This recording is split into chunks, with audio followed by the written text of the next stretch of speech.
Okay, the next step is on how to actually do an external order to a supplier. So in this case, there are two main user groups that are allowed to do this. The first one is a lab manager, the second one would be a warehouse manager. In this case, I'm going to illustrate the lab manager as it illustrates the entire process which it needs to go through. So once I log in with the lab manager user, the first thing you'll notice is that there's a lot of drop downs, but areas like the warehouse management section is a lot less reduced. This is due to the filtering based on the state the user is on. Okay. So under lab depot, I'll go to new external orders. First field is the order date, and I'm just going to select today. What you can do here is if somebody's going on leave, they can future date the order, and the date they future date it to will be the date both the financial and warehouse manager will only be allowed to actually approve these. Okay, you've got a list of suppliers to select for. Currently, so only supplier one is linked to this warehouse, to the site which is Global Clinical Warehouse. So in this case, please take note regarding this that you are allowed to set up suppliers for specific sites.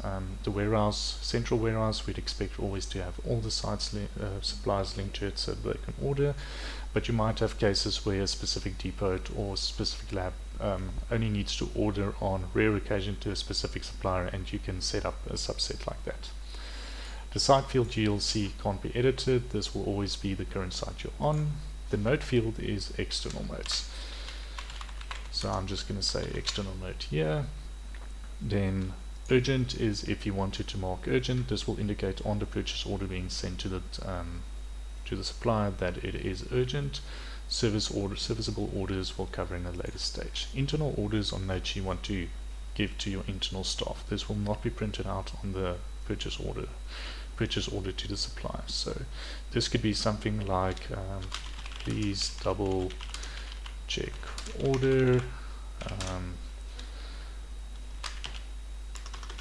they tend to deliver incorrectly.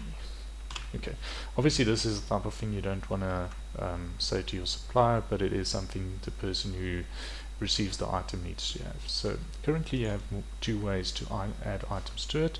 The one is if you know your items well enough, you could just search for them. If you do not know them well enough, you can go and search, press the search button, and this will illustrate all of them. So in this case, what I'm going to do is I'm just going to order item 2, and I need to go and set the quantity. Okay.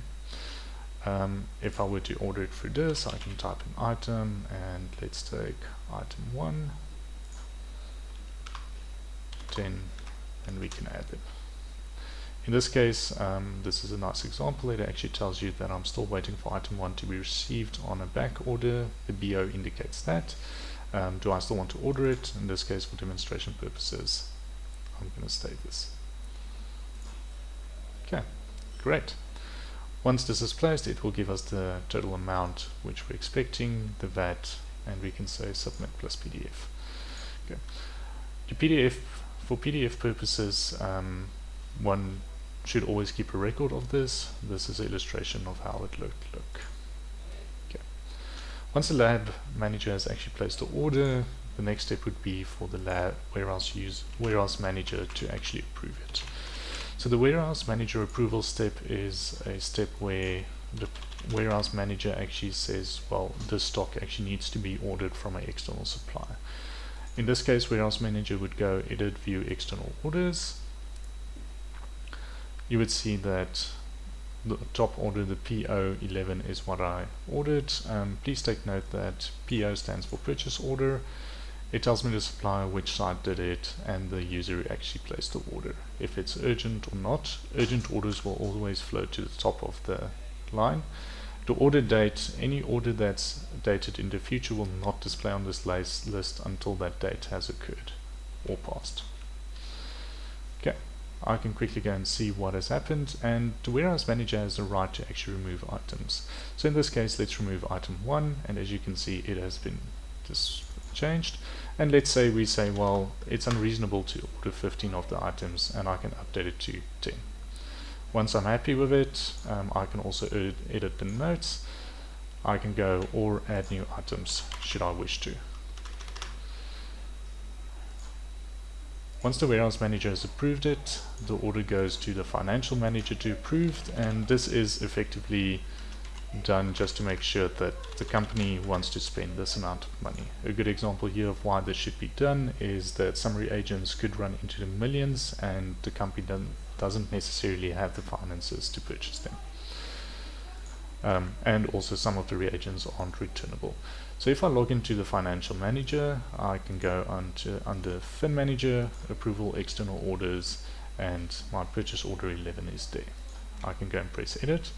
The financial manager can then see on the internal notes that the warehouse manager just said, okay, well, removed it and changed the quantity. They can't physically change anything on the order. They can only approve it financially, yes or no. So in this case, you've got approve or approve but don't mail.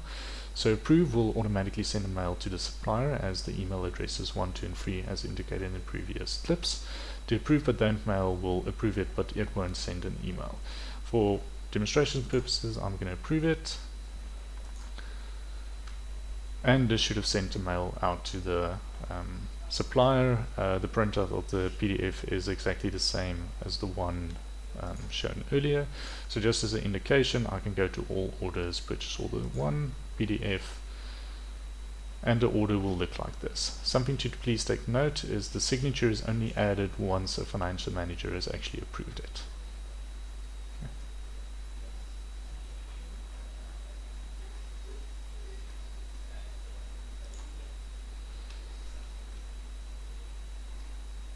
Okay. Once the financial manager has approved it, we just wait for the supplier to actually deliver it.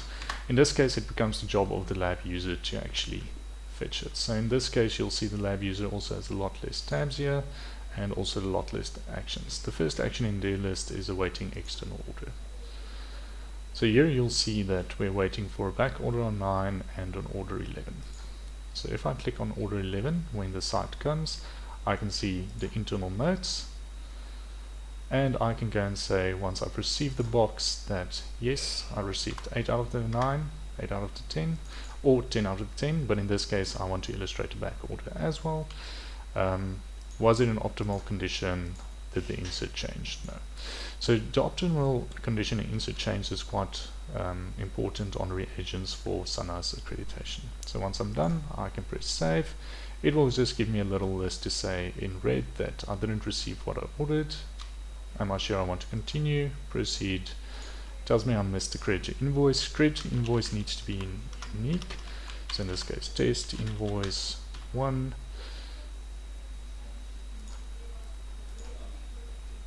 And it asks me if I want to go to the batch capture screen to capture this information. So item 2 was set up as a batch item.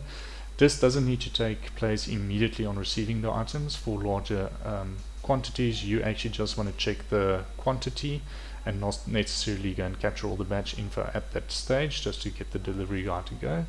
So let's say if somebody did not want to complete this and said no, under awaiting batch orders, PO will be there for them to actually go and capture it at a later stage should they have to. But at least they verified that the correct items were received and the condition of the items were correct.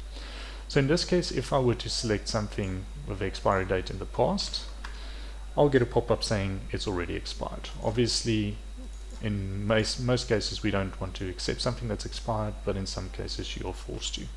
If I were to take something into the future, it's going to tell me it's going to expire in the next 30 days. And yet again, ideally speaking, you don't want to do this. And in this case, you might phone the supplier and say, look, we need to exchange this as it isn't correct. But let's go for purposes' sake. We're going to enter something correctly, lot 1. And only 6 of them were part of lot 1. And then the next one,